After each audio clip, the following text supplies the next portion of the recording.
먼저 한림원 정회원으로 선정되어서 무한한 영광으로 생각합니다.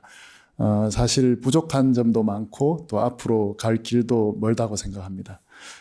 그럼에도 불구하고 정회원으로 선정해 주신 것은 앞으로도 열심히 연구를 매진하라는 것과 그리고 후학들에게 귀감이 되라라는 의미로 받아들이고 있습니다. 오늘 제 강연의 제목은 무질서를 질서로 이미징 기술의 한계를 초월하는 여정이라고 지어봤습니다. 지난 20년에 가까운 기간 동안 저와 저희 연구원들은 이미징 기술의 한계, 근본적인 문제를 해결하기 위해서 부단히 노력을 해왔고 제 자신이 스스로 평가하기에는 상당히 의미 있는 진전을 이루었다라고 생각을 합니다. 오늘 이 강연에서는 우리 유욱준 원장님께서 석학 커리어 디시전스라는 이런 자리를 마련해 주셨기 때문에 또 이 취지에 맞게 그동안 제가 제 연구 인생에서 어떤 길을 걸어와서 그런 진척 또는 진전을 이루었는지 그 과정을 조금이나마 소개해 드리고자 합니다. 아무쪼록 후학들에게 좀 도움이 되었으면 하는 마음입니다. 먼저 강연을 시작하기 위해서 제 연구에 대해서 조금 소개를 드려야 되는데 너무 어렵게 소개하면 그럴 것 같고 가능하면 좀 쉽게 설명을 드려보겠습니다. 제가 사진을 2장 준비를 했는데 하나는 안개 낀 날에 이 제주도의 이 돌문화 공원 이 수천 개 정도 되는 돌 하루방이 있는 제주도 공원에서 안개 낀 날에 찍은 사진입니다. 그리고 두 번째 사진은 한때 저희 연구실에 있었던 지금은 가톨릭 의대 교수인 김문석 교수의 팔사진입니다. 이 두 사진에는 예기치 못하게 공통점이 있어요. 그 공통점은 뭐냐 하면 그 내부를 볼 수 없다라는 것입니다. 우리가 이제 안개 낀 날에 저 멀리 있는 돌 하루방을 보면 잘 안 보이죠. 왜냐하면 그쪽 돌에서 오는 빛은 우리 눈에 도달하기 전에 물 입자를 만나서 빛이 방향을 여러 번 꺾게 됩니다. 이것을 우리가 이제 무질서한 산란이라고 이름을 붙이죠. 그래서 그것 때문에 보이지 않게 되는데 우리가 이렇게 보면 분명히 안에 근육이 있을 거라고 짐작은 하지만 그 안에 근육은 보이지 않죠. 그게 왜 그러냐 하면 바로 우리 피부 조직도 안개를 구성하는 물방울과 같이 매우 복잡하게 이루어져 있습니다. 그래서 우리가 빛을 조명을 하면 빛이 들어가면서 무질서한 산란을 겪고 그렇기 때문에 안이 보이지 않게 되는 것입니다. 이 산란의 개념을 조금 더 비주얼라이즈, 시각화하면 예를 들면 아주 잔잔한 찻잔에 우리가 물 한 방울을 떨어뜨리면 이렇게 파동이 생기죠. 그죠? 이렇게 파가 깨끗하게 전파하는 게 보이는데, 근데 만약에 파도가 치는 그리고 바위가 많은 해안가를 보면은 이 파도의 웨이브는 보이지 않고 이렇게 굉장히 복잡한 설명할 수 없는 패턴으로 이렇게 드러나죠. 이런 것들이 바로 산란의 효과가 되겠습니다. 우리가 이제 현미경으로 와서 보면 현미경은 아마도 조금은 아실 것 같은데 우리가 이제 렌즈를 통해서 어떤 물체를 들여다보고자 하는데 이 피부 조직과 같은 산란 매질이 없다면 이렇게 잘 보이지만 만약에 피부 조직이 있다면 이렇게 보입니다. 아까 전에 보여드렸던 파도와 같이 깨어진 파도와 같이 이렇게 보이죠. 그래서 제 연구의 주제는 분명히 이 안에도 뭔가 정보가 있을 텐데 그것을 어떻게 끄집어내느냐라는 게 제 연구의 주제입니다. 자, 요거를 이제 조금 더 설명을 드리면 먼저 광학 현미경 또는 이미징의 원리를 초등학교 수준에서 제가 설명을 해보겠습니다. 우리가 물체를 본다는 것은 그 물체에 조사된 빛이 물체 표면에서 튕겨서 우리 눈이나 카메라 센서로 오는 걸 보는 게 이미징이죠. 그죠? 근데 만약에 렌즈가 없다면 무슨 일이 생기냐 하면 A라는 지점에서 튕긴 빛하고 B라는 지점에서 튕긴 빛이 카메라 센서에 같은 센서에 도착을 할 수가 있어요. 그 얘기는 무슨 얘기냐 하면 카메라 센서 입장에서 봐서는 이 빛이 어디서 왔는지를 모르는 거죠. 그죠?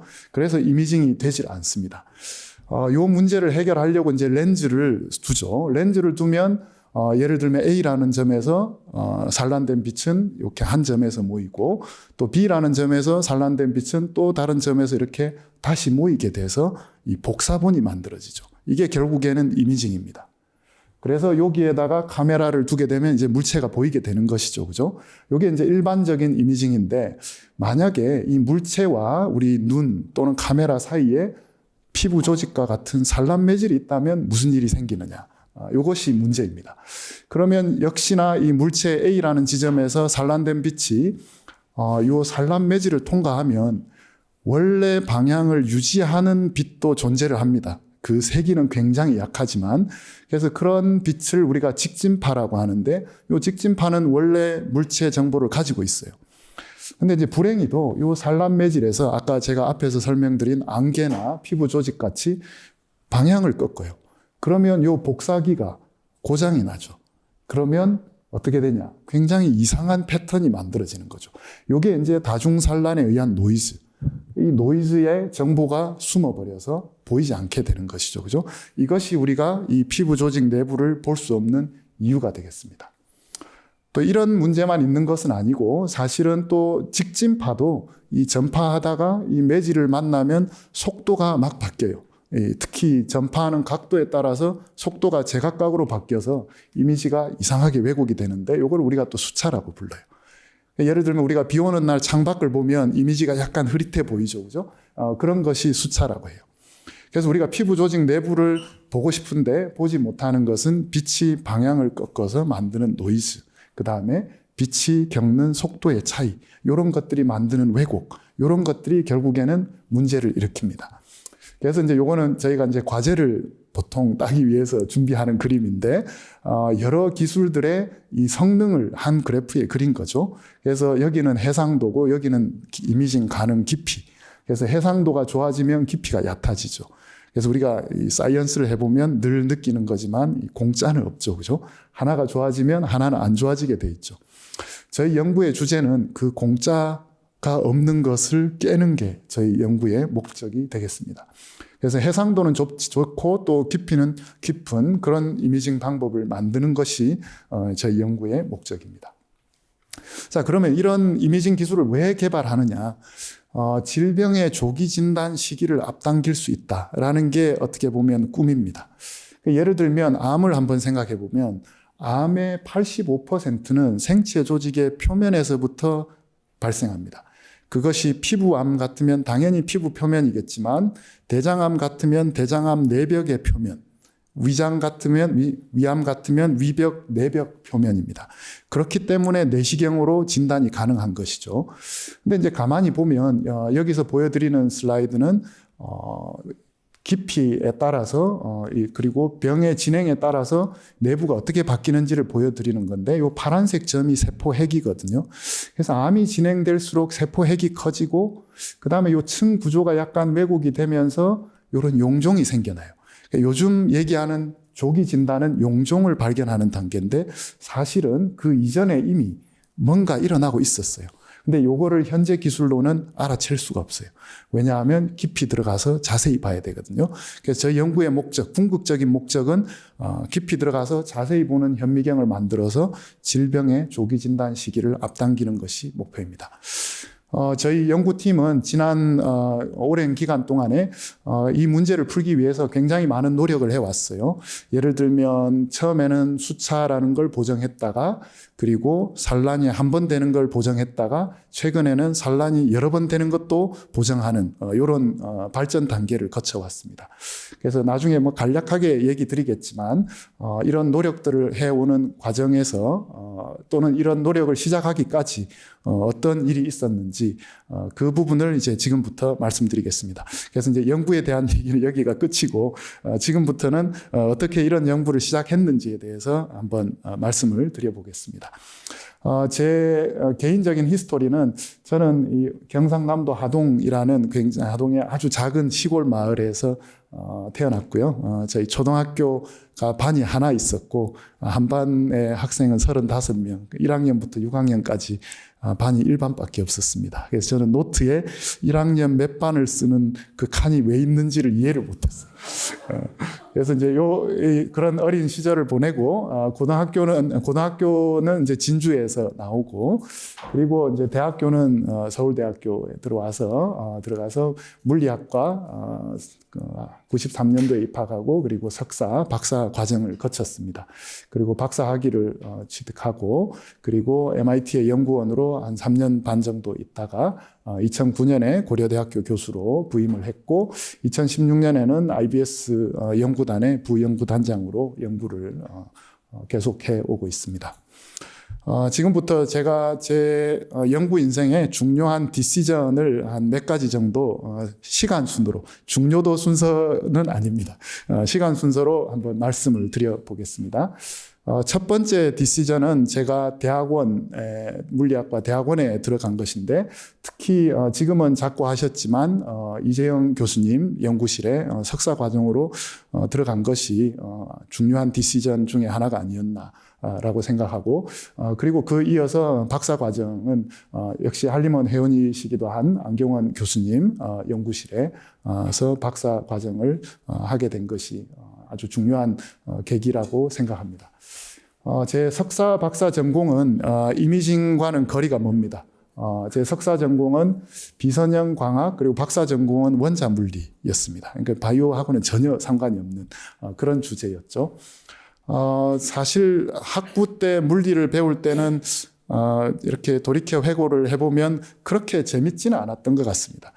고등학교 때 문제를 풀었는데 대학 와서도 계속 문제를 풀어야 되고 그래서 흥미가 상당히 떨어졌는데 대학원 연구실에 가서는 우리가 학부 때 배운 양자역학을 실제 실험적으로 검증을 하고 그 현상을 눈으로 보니까 이게 너무 재밌더라고요. 이것이 연구구나 라는 걸 배우게 됐고 그래서 연구의 즐거움을 알게 됐습니다.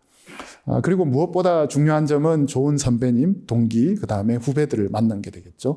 그래서 종종 이제 연구실에서 이런 인천 중도, 지금은 레고랜드가 들어선 중도에 가서 이렇게 야유회를 하기도 하고, 너무나 좋았던 점은 선배님들이나 후배들하고 같은 공간에서 물리에 대해서 굉장히 깊은 토론을 할 수 있다는 거.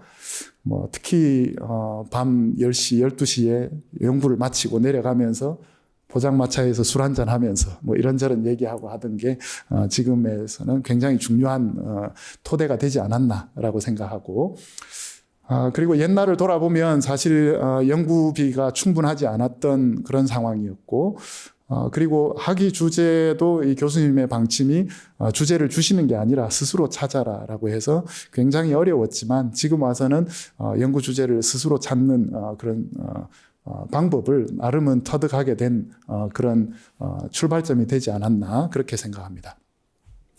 두 번째 디시전은 이제 제가 박사 과정에 있으면서 MIT의 방문 연구를 가게 됐습니다.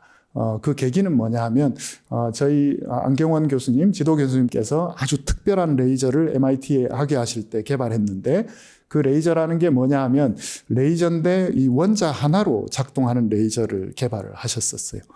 그래서 이제 제가 MIT에 가서 그 연구를 이어서 하기 위해서 가게 되었습니다.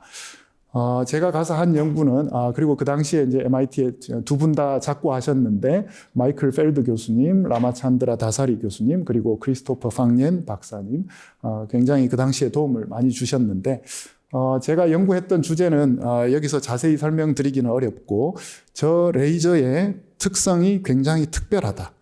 고전적이지 않고 양자적이다라는 걸 증명하는 것이었습니다. 그러니까 보통 레이저는 나오는 광자가 굉장히 무작위적으로 나오는데 이 레이저는 상당히 균일하게 나온다라는 걸 증명하는 것이었는데 사실 제가 갔을 때는 10년째 이 연구를 했는데 성공을 하지 못했어요. 근데 이제 마침 제가 갔을 때 모든 게 준비되었던 듯해요. 그리고 제가 사실 이 연구를 하고자 했을 때 저희 지도 교수님은 이거는 이론적으로는 가능하지만 미친 뭔가에 가깝다라고 얘기를 하셨어요. 왜냐하면 그만큼 어려웠기 때문에. 근데 그 당시에 저는 무모했던 것 같고 아무 생각이 없었던 것 같아요. 그래서 해보니까 진짜 그런 게 보였어요. 요 그래프에서 아주 조금 내려간 건데 그래서 요거를 증명을 했었는데 사실 요 실험이 제 인생에서는 굉장히 중요한 의미를 가지게 되었습니다. 그러니까 그전에는 물리에 대한 믿음이 그 정도로 강하지는 않았던 것 같아요. 그러니까 뭔가 이론이라는 게 있으면 그게 정말일까라는 내면의 의구심도 있었는데 요 연구를 통해서 뭔가 이론적으로 올바른 이론으로 예측이 되어 있다면 그것은 반드시 실현될 수 있구나라는 거를 뒤에 지나고 나서 믿음을 가지게 되었어요. 그래서 요 연구 이후로는 물론 이 연구 자체가 굉장히 어렵기도 했습니다. 그렇지만 요 연구 이후로는 모든 연구가 너무나 쉽게 느껴졌어요. 아이디어를 내면 그건 되는 건데 왜 고민을 하냐. 이런 생각을 가지게 됐어요. 그래서 그런 의미에서는 저에게는 이 연구가 인생의 연구가 되는 것 같습니다. 네. 세 번째 디시전은 오늘 모시지는 못했는데 저희 아내하고 결혼한 것이고 사실 뭐 저에게 굉장히 제가 연구에 집중할 수 있도록 뒷바라지를 잘 해줘서 감사하다 또는 고맙다는 얘기를 하고 싶고요. 사실 오지 못한 거는 부끄러워서 못 왔다는 점 좀 이해해 주시기 바랍니다. 네. 그리고 이제, 그 다음에 이제 제가 사실 굉장히 중요한 디시전을 하게 되는데, 이제 박사 학위를 마치고, 그 다음에 원자 물리를 계속 할 거냐라는 고민에 빠졌어요. 근데 이제 제가 MIT의 학생 연구원으로 갔을 때, 그 마이크로 레이저 연구를 뺀 나머지 모든 연구는 바이오메디칼 연구였어요. 예를 들면 빛으로 혈당을 측정할 수 있느냐, 또는 또는 빛의 산란 패턴으로 암을 발견할 수 있느냐, 뭐 이런 연구들이었어요. 제가 처음에 가서 봤을 때는 뭐 이렇게 셋업을 보면 굉장히 작아요. 뭐 이렇게 시시콜콜한 연구를 하나? 뭐 이런 생각을 했었는데 그 연구가 지향하는 바, 풀고자 하는 문제는 굉장히 파급력이 큰 거였어요. 그래서 이제 그게 상당히 신선하게 다가왔는데 고민하던 차에 이제 펠드 교수님이 분야를 바꿔서 한번 연구원으로 오지 않겠냐라고 저에게 제안을 주셨어요. 그래서 이제 저 나름대로 굉장히 고민을 했는데 뭔가 좀 분야를 바꿔보고 싶은 열망도 있었고, 그리고 뭔가 물리 말고 좀 뭔가 미지의 세계를 해보자라는 그런 생각이 좀 끌어올랐던 것 같아요. 그래서 고심 끝에 분야를 이제 원자 물리에서 바이오 이미징 분야로 바꾸게 됐습니다. 제가 가서 연구할 때 제가 많이 느꼈던 것은 펠드 교수님이 뭐 구체적으로 연구 아이디어를 얘기하거나 그러시진 않는데 이분의 어록이 있습니다. 흔히 대가들이 그러시듯이. 그래서 이제 그 중에 제일 많이 와닿았던 것들을 제가 한 두세 가지 적어봤는데 영어로 어떻게 하셨는지 제가 까먹었어요. 원대한 목표를 세워야 실패를 해도 얻는 것이 크다. 그러니까 우리가 연구를 하거나 뭔가를 하다 보면 지금 할 수 있는 거, 여기에 손이 가게 마련이죠. 그죠? 정말 중요한 거는 약간 손이 안 가죠. 두렵기도 하고 잘 안 나오고. 그렇게 되기 쉬운데, 항상 그것에 대해서 스스로 인지를 하고 있어야 되지 않나. 뭐 그런 생각을 하게 됐고요. 그 다음에 늘 미팅에서 얘기하시는 거는, 100마일 위로 올라가서 너가 하고 있는 걸 한번 내려다보고 얘기를 해봐라. 그러니까 너가 어디로 가고 그게 중요한지를 늘 생각해라. 이제 그런 의미죠. 그러니까 이게 지금도 저는 늘 습관적으로 이런 생각을 하게 돼요. 그래서 그런 것들이 굉장히 저에게는 중요한 어떤 금과 옥조 같은 게 되겠습니다. 제가 MIT의 연구원으로 가서 처음 한 연구인데요. 회의에 들어갔을 때, 미팅에 들어갔을 때 교수님은 늘 질문을 하셨어요. 자, 요 이미지가 뭐냐 하면 이제 빛의 위상 이미징이라는 건데 별게 아니고 빛의 파면을, 세포를 지나간 빛의 파면을 보여주는 이미지입니다. 요거는 이제 어떤 거냐 하면 여러분들이 병원에 가면 엑스레이 찍으시죠. 그죠? 엑스레이를 찍으면 엑스레이가 우리 2차원 투영 이미지를 보여주잖아요. 요게 빛으로 세포를 투영 이미지를 한 거예요. 근데 늘 미팅에서 질문을 하세요. 왜 세포 핵이 안 보이냐? 늘 질문하세요. 그건 아무도 대답을 못하고 있었어요. 제가 가서 계속 그 질문을 듣다 보니까 내가 저걸 해결해야 되겠는데 뭐 이런 생각을 했어요. 제가 고안한 방법은 이 투영 이미징인데 빛을 보내는 입사각을 막 회전을 시켰어요. 별게 아니고 CT, 세포의 CT를 촬영한 거예요. 우리가 CT, 병원에 가서 CT는 누워있으면 요게 윙 돌죠. 그죠? 돌면서 투영 이미지들을 여러 개 얻죠. 그거 가지고 이제 단층 이미지를 얻죠. 그걸 빛으로 한 거예요. 이렇게 얻은 다음에 이렇게 3차원 이미지를 구현을 했어요. 그렇게 해서 단면을 보니까 이게 난이 너무나 잘 보이는 거죠. 요게 이제 사실은 형광을 쓰지 않고 이런 정도로 보인다는 의미에서 이제 굉장히 중요한 연구가 되겠습니다. 이 연구는 더 이코노미스트, 디 이코노미스트라는 경제 잡지의 사이언스 앤 테크놀로지 섹션이 있어요. 심지어는 거기에서도 소개가 됐고요. 그리고 이 MIT 홈페이지 예전에 캡처해둔 건데 홈페이지 제1면에 제가 그 현미경으로 찍은 C. 엘리건스라는 예쁜 꼬마 선충이라고 우리말로는 번역되는데 그게 한 며칠 걸려 있었습니다. 걸려 있었고 교수님이 그 당시에는 이걸 너무 좋아하셔가지고 요거를 아주 크게 아마 저 벽에 한 절반 정도 되는 걸로 크게 액자를 만들어서 연구소에 걸어 두시기도 했었습니다. 네. 자, 제가 이제 이 연구를 한 다음에 그 다음에 이제 어떤 생각, 뭘 할까라는 걸 고민했었는데 사실 이 논문이 발표되고 펠드 교수님이 저보고 점심을 같이 하자 그러시더라고요. 그래서 뭔가 좋은 데 가서 맛있는 걸 사주시려나 뭐 이렇게 생각했는데 이 푸드트럭에 데려가시더라고요. 푸드트럭이 이제 가면은 한 제가 기억하기에 3.25불 아니면 4불 뭐 이런 건데, 푸드트럭에서 음식을 받아서 이제 이 잔디밭에 앉아서 이런저런 얘기를 하시면서 이제는 세포를 봤으니 이제는 뭔가 이 생체 조직을 봐야 되지 않겠냐 이런 말씀을 하셨어요. 근데 이런 말씀을 하신 거는 이미 펠드 교수님이 그전 한 10여 년 동안 굉장히 조직을 보기 위해서 노력을 해왔는데 실패를 하고 얻으신 교훈이 있어요. 그 교훈이 빛의 파동성을 활용해야 된다. 빛의 웨이브를 잘 활용해야 된다는 걸 배우셨어요. 그래서 사실 제가 연구한 이 토모그래피라는 게 그거의 어떤 아주 결정판 같은 거거든요. 그래서 거기에서 뭔가 희망을 보셨던 것 같아요. 자, 이제 이러던 차에, 근데 저도 그 당시에는 어떤 아이디어가 있었던 건 아니고, 이러던 차에 아주 우연한 기회가 생겼는데, 요 페이지는 뭐냐 하면 이 Physics Today라는 일종의 잡지죠. 그죠? 잡지에 저희 연구가 소개되었는데, 하필 요 연구 위에 이런 연구가 소개됐어요. 근데 이 연구가 뭐냐 하면 산란 매질이 있을 때 빛을 그냥 보내면 이렇게 퍼지는데 들어가는 빛의 모양을 잘 만들면 이렇게 빛을 집속시킬 수도 있다라는 연구가 여기에 소개된 거예요. 그래서 이제 이걸 보고 펠드 교수님이나 저나 이건 뭐지? 이게 우리가 생각하는 거하고 뭔가 관계가 되는데 이런 생각을 하게 됐어요. 저희는 파를 측정하는 거고 여기는 파를 제어하는데 그래서 이게 뭔가 연결점이 있다라고 생각해서 이 연구를 주도했던 알라드 모스크, 네덜란드의 알라드 모스크 교수를 MIT로 초청을 했어요. 그래서 이제 그때부터 이런 어떻게 하면 이제 요거는 사실 불완전한 연구거든요. 반대쪽에 점을 만든 건데 사실 우리가 내부를 봐야 되기 때문에 불완전한 연구, 시작이 되는 연구라서 어떻게 하면 그 목표에 도달할까 막 얘기를 했죠. 그러면서 이제 이런저런 아이디어를 생각했어요. 이게 제가 봐서는 굉장히 우연한 기회. 돌이켜보면 그랬던 것 같습니다. 그 다음에 이제 제가 포스닥을 한 3년 반 정도 하면서 우리나라에 이제 잡을 잡으려고 지원을 했는데 요 자료가 뭐냐 하면 제가 고려대학교 교원 면접할 때 그 슬라이드 마지막에 앞으로 뭐 할지 소개하는 슬라이드입니다. 2008년이니까 한 15년 전이죠. 그죠? 그 당시에도 지금하고 별반 다르지 않아요. 목표는 별반 다르지 않고 그리고 그 당시에 제가 이제 이런 아이디어를 쓸 거다라고 이제 얘기를 했었어요. 얘기를 한 슬라이드입니다.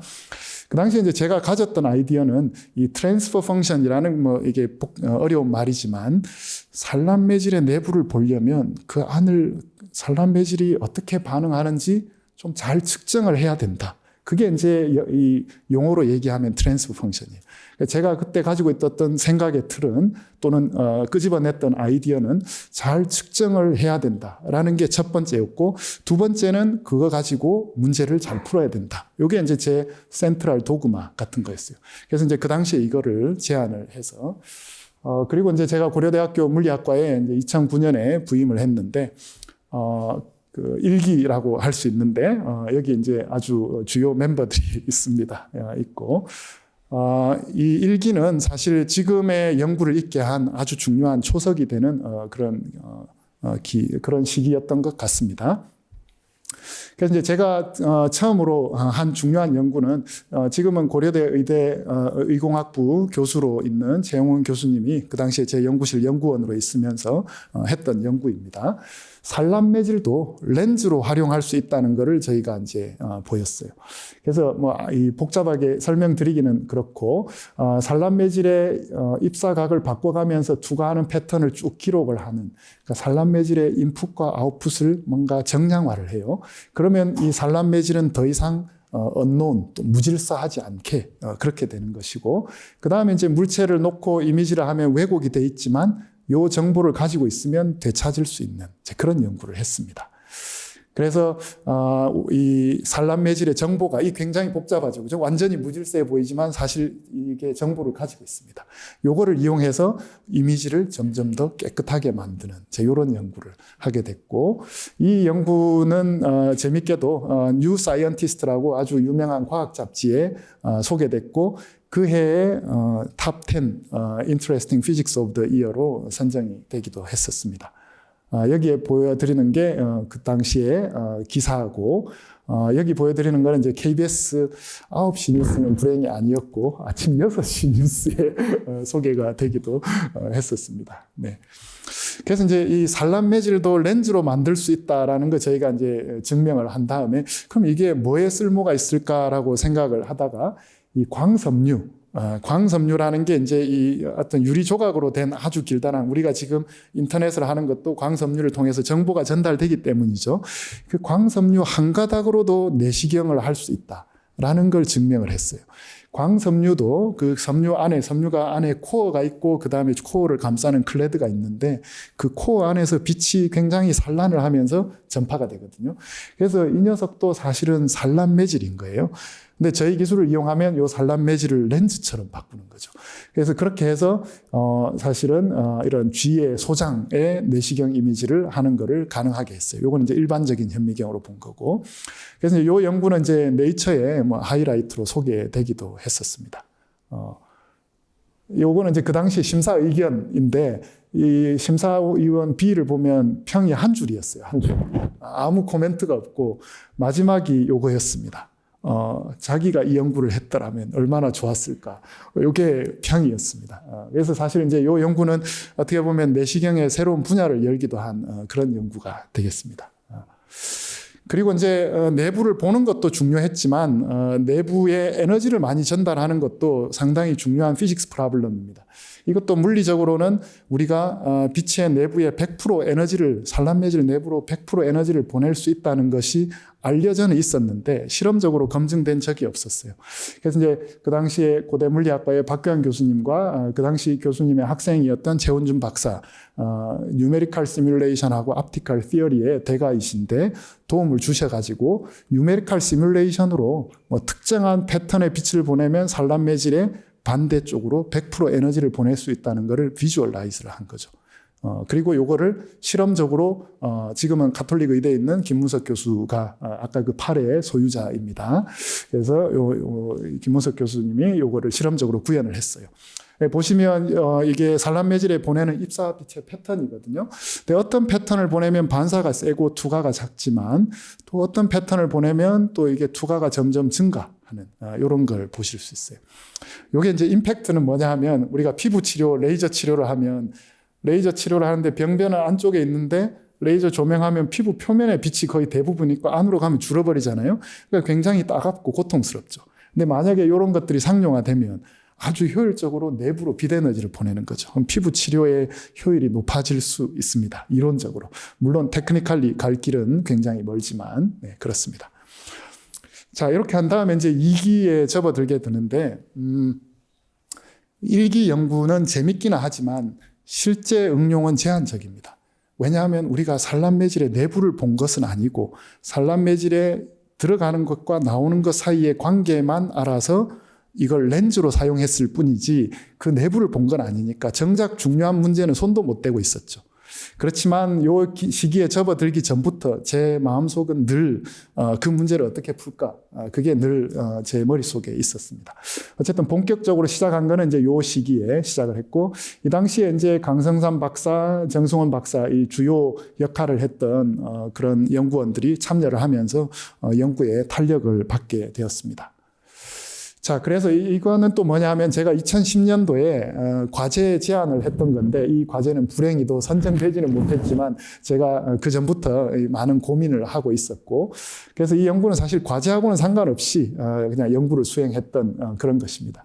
뭐 여러 가지 내용은 있는데 핵심적인 거는 물체를 맞고 오는 빛은 뭔가 특성이 있다. 뭔가 그것만의 고유한 물리적인 특성이 있다.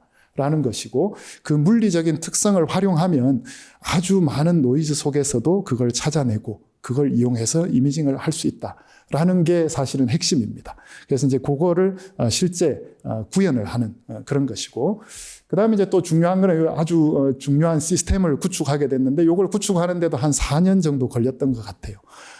투과가 아니고 반사. 우리가 뭔가를 보려면 튕겨 나오는 걸 봐야지, 지나가는 걸 우리 몸의 반대편은 볼 수가 없잖아요. 그죠? 그래서 대물 렌즈를 지나서 튕겨 나오는 걸 보는 시스템, 그러면서 뭐 여러 가지, 예를 들면 도착 시간, 빛이 돌아오는 게 깊이 갔다 오는 거는 오래 걸리고 얕게 갔다 온 거는 짧게 걸리고, 그래서 도착 시간까지 나눠서 측정하는 이런 이제 시스템을 만들었습니다. 만들어서, 자, 여기 보여드리는 거는 이제 요 시스템으로 이미지를 얻은 이미지들을 보여주는데, 요거는 이제 수차 때문에 왜곡된 이미지를 보여드리는 거고, 여기는 이제 산란까지 있어서 더 안 보이죠, 그죠?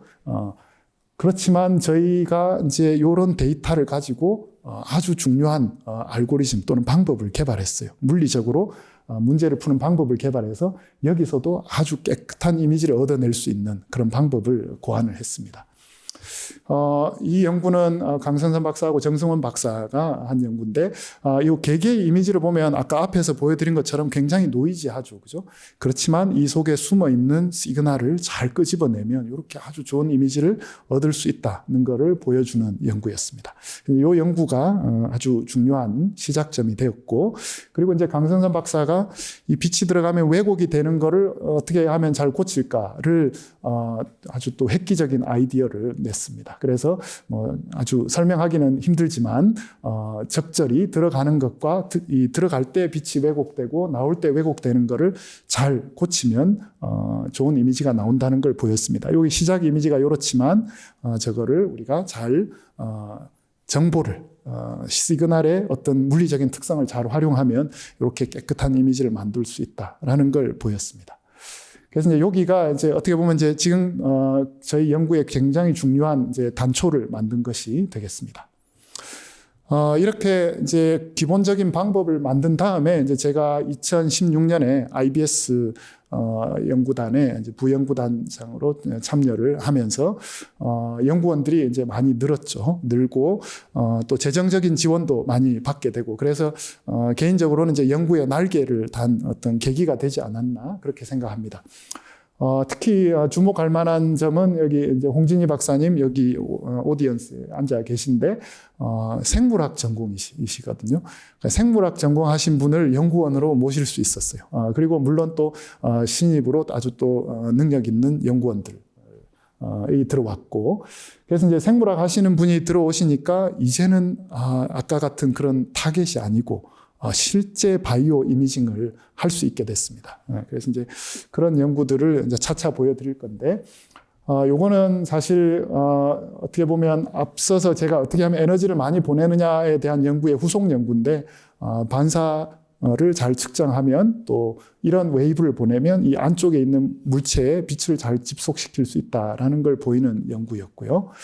그리고 저희가 개발한 현미경을 살아있는 지브라피쉬 뇌 신경망을 이미징하는 데 성공했습니다. 여기서 보여드리는 거는 이제 여기가 표면 쪽이고 이제 안으로 들어가면서 이 구조들을 보여드리는 거거든요. 여기 보여드리는 요 선들이 뭐냐 하면 뉴런, 신경세포에 신호를 전달하는 액선이라고 있어요. 신경신호가 전달하는데 그 신경신호가 잘 전달되려면 이 피복, 절연 피복이 씌워져야 되거든요. 그걸 마이엘린이라고 하는데 그 절연 피복을 보여주는 겁니다. 이게 이제 우리가 뭐 좀 쉽게 얘기하면 신경망에 고속도로가 깔린 걸 보여준다라고 하면 생각하시면 돼요. 신호가 많이 왔다 갔다 하는 경우는 요 피복이 생기거든요. 그래서 그런 고속도로 망을 보여드리는 거고, 요 경우는 표지 인자 없이 보인다는 게 역시나 중요한 점이고, 요게 이제 일반적인 현미경으로 찍으면 이렇게 되지만 저희 현미경으로 찍으면 굉장히 촘촘한 신경망이 보이죠, 그죠? 이런 것들이 새로운 결과가 되겠고, 최근 연구에서는 살아있는 쥐의 두개골을 두고 그 두개골을 관통해서 뇌신경망을 이미징하는 데 성공을 했습니다. 그 전에 연구들은 전부 다 요 두개골을 제거를 하죠. 왜냐하면 그것 때문에 안 보이니까. 그렇지만 저희는 이 두개골이 만드는 스캐터링, 산란과 수차를 보정을 해서 내부를 볼 수 있게 했습니다. 그래서 보시면 보정을 하지 않는 일반적인 현미경으로 보면 이렇게 보이고 저희 걸로 보면 이런 망이 잘 보이죠. 그죠? 그리고 요거는 이제 시기에 따라서 생후 26일, 33일, 47일에 따라서 요게 뭐냐 하면 이제 고속도로 망이 점점점 증가하는 걸 보이죠. 그러니까 이게 이제 쥐가 신경이 어떻게 발달되고 있는가를 실시간 살아있는 채로 모니터하는 걸 가능하게 했고, 그래서 요거는 이제 향후 자폐증이나 알츠하이머병 같은 그런 병의 병변을 연구하는데 활용될 수 있습니다. 그러니까 요 연구는 사실 이제 생물 마우스까지 다뤄야 되기 때문에 굉장히 많은 연구원들이 여기에 기여를 한 바 있습니다. 네, 그리고 마지막 연구 주제인데 사실 아직 출판되기 전이라서 자세히는 말씀 못 드리는데 크게 개념만 얘기 드리면, 그러니까 저희가 최근에 성공한 거는 산란매질 안에 빛이 전파하면 방향을 여러 번 꺾는데 그 경로를 추적하는 데 성공을 했습니다. 그 경로를 추적한 다음에 뭘 하냐 하면 그 경로가 왜곡이 되지 않게 위에 보상을 하는 층을 두는 거를 성공을 했어요. 그럼 무슨 일이 일어나냐 하면 마치 산란매질이 요거에 의해서 상쇄가 되어서 없는 것처럼, 그래서 이 밑에 있는 물체가 그냥 잘 보이게 되는 이런 거를 실현하는 데 성공을 했습니다. 그래서 이제 아직 뭐 논문은 심사 중이긴 한데 제가 생각할 때는 이것이 이미징에서 굉장히 중요한 스텝이라고 생각을 합니다. 우리가 빨리 뛰는 거하고 나는 거는 다르다라고 얘기하죠. 저는 이게 날았다라고 표현을 하고 싶어요. 그 전에 연구들은 빨리 뛴 거고. 그래서 이제 앞으로 이제 이런 연구들이 점점 더 발전하면 또 지금보다 더 깊이 들어가게 될 것 같아요. 네, 그렇습니다. 그래서 이제 저희가 이런 과정을 거쳐왔고, 향후 과제는 어떻게 하면 좀 중요한 응용을 찾을 거냐, 그런 연구들이고, 현재는 상당히 응용에 관심이 많습니다. 그래서 저희 개발한 방법이 많이 쓰이는 것이 학문적으로 중요합니다. 결국엔 뭐 노벨상을 받는 기술들은 많이 쓰인 기술이잖아요. 그래서 그런 의미에서는 저희 연구가 많이 확산되는데 좀 집중을 하고 있고요. 그래서 뇌질환 연구나 러닝 앤 메모리 연구, 그 다음에 질병의 조기 진단 연구, 이런 데 활용을 하고자 합니다. 그래서 이제 장시간 여러 가지 말씀드렸는데 요약하고 또 간단히 결론을 맺어보겠습니다.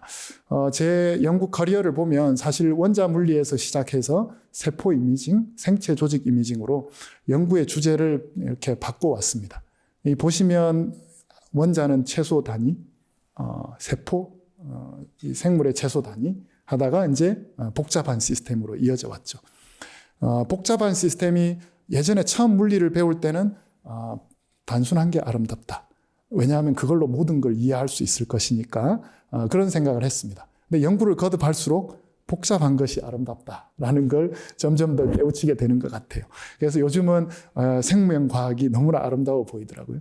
그래서 점점 더 복잡한, 거기에는 뭔가 있을 것 같은 어떤 미지의 세계에 불확실성이 주는 희망 같은 게 저를 끌었던 것 같습니다. 어쨌든 이런 방향으로 해왔고, 제 커리어에서 제가 어떤 점들이 좀 중요하게 생각해 왔느냐를 한두 가지 적어봤는데, 결국에는 무엇이 중요한 문제인지, 그리고 무엇이 풀리지 않는 문제인지 끊임없이 저는 그것을 고민해 왔었습니다.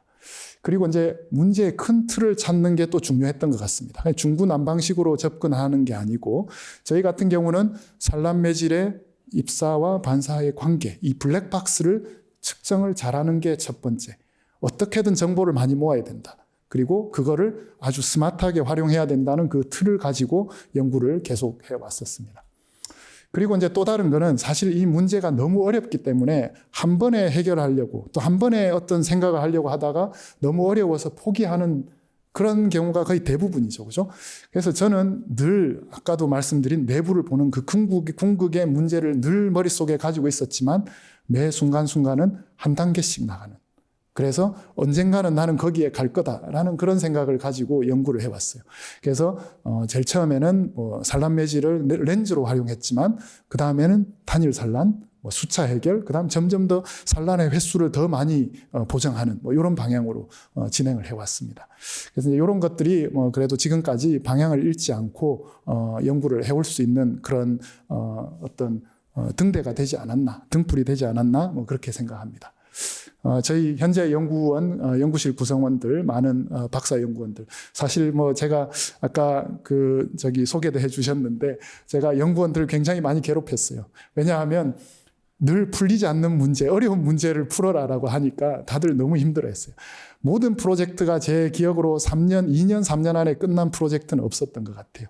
그래서 그렇게 수고를 해준 우리 연구원들께 너무 이 자리를 빌어서 감사드리고, 사실 그 덕분에 제가 있다고 생각합니다. 그리고 저희 연구실을 거쳐간 연구원들입니다. 네. 그리고 주변에 또 저를 도와주셨던 많은 콜래버레이터, 멘토들이 계십니다. 네. 이상으로 마치겠습니다.